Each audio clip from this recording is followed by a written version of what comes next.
Welcome back to my channel. আজকে আপনাদের জন্য নিয়ে এসেছি এঁচোড়। এটাকে অনেকে আবার কাঁঠালও বলে।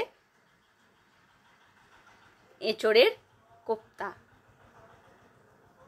এঁচোড়ের কোপ্তা বানানোর জন্য আমি এঁচোড় নিয়েছি। এঁচোড়টা অনেকটা বড় ছিল, ওই জন্য আমি আধখানা নিয়ে এসেছি। 800 মতো হয়েছে। এবার ওটাকে আমি ছোট পিস করে হলুদ দিয়ে কুকারে আমি 2টো সিটি মেরে দিয়েছি। এখনকার এঁচোড়গুলো খুব ভালো। আর ছোলার ডালটা আমি 2 ঘন্টা মতো ভিজিয়ে রেখেছি, একদম জল ছাড়া শক্ত করে আমি এটাকে মিক্সিতে পেস্ট করে নিয়েছি। এবার আমি সেদ্ধ হওয়া এঁচোড়টাকে কদুকস করে নিয়েছি, কুড়ে নিয়েছি। মিক্সিতেও পেস্ট করা যায়, কিন্তু একদম বেশি পেস্টটা ভালো লাগবে না, সেই জন্য আমি কুড়ে নিয়েছি। এবার তাতে আমি দিয়েছি 2 চামচ চালের গুঁড়ি আর ছোলার ডালের পেস্ট, ধনে গুঁড়ো, জিরে গুঁড়ো, গরম মশলা, হলুদ, পরিমাণ মতো নুন আর কাশ্মীরি লাল লঙ্কার গুঁড়ো। এইটা দিয়ে আমি খুব ভালো করে মেখে নেব। নুন হলুদটা পরিমাণ মতো আপনারা দেবেন। এবার আমি খুব ভালো করে মেখে নিয়েছি। এবার আমি কোপ্তা আকারে এগুলোকে বানিয়ে নেব। একটা একটা করে আমি এইভাবে সবগুলো গড়ে নেব। এত টেস্টি খেতে হয়, আপনারা অবশ্যই বানিয়ে খাবেন, দেখবেন খুব ভালো লাগে খেতে। এইভাবে আমি প্রত্যেকটিকে, আপনারা চ্যাপটাও করতে পারেন, গোলও করতে পারেন।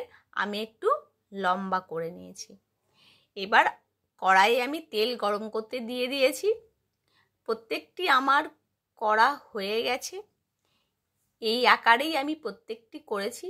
এবার আমি একটা করে নেব আর কড়াইয়ে তেলের মধ্যে আমি ছাড়ব।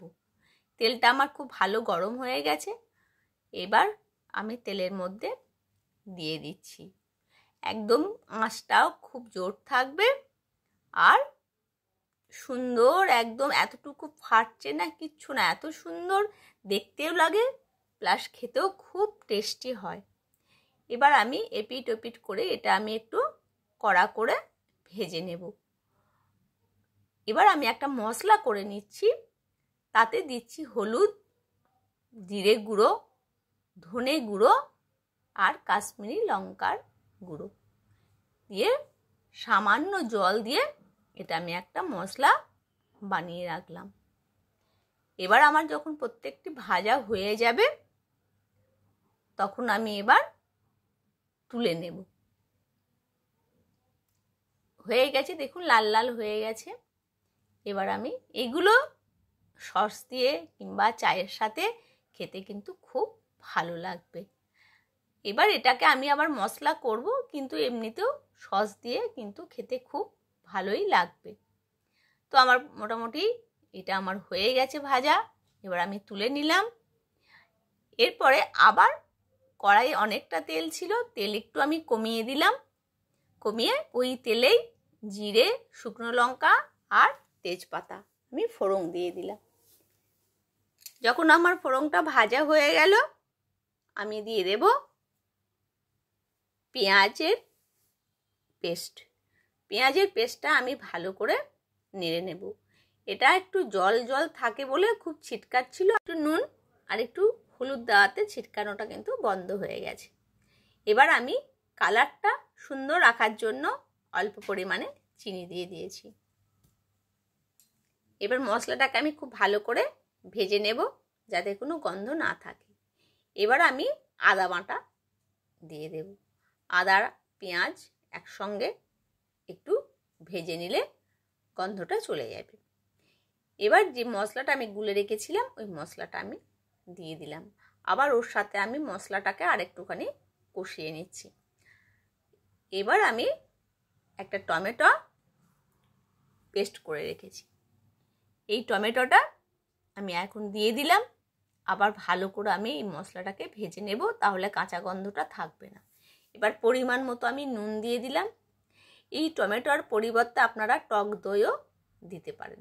আমার মশলা ভাজা হয়ে গেছে, আমি একটু গরম জল দিয়ে দিলাম। ঝোলটা যখন আমার ফুটে উঠবে একে একে আমি এই কোপ্তাগুলো দিয়ে দেব।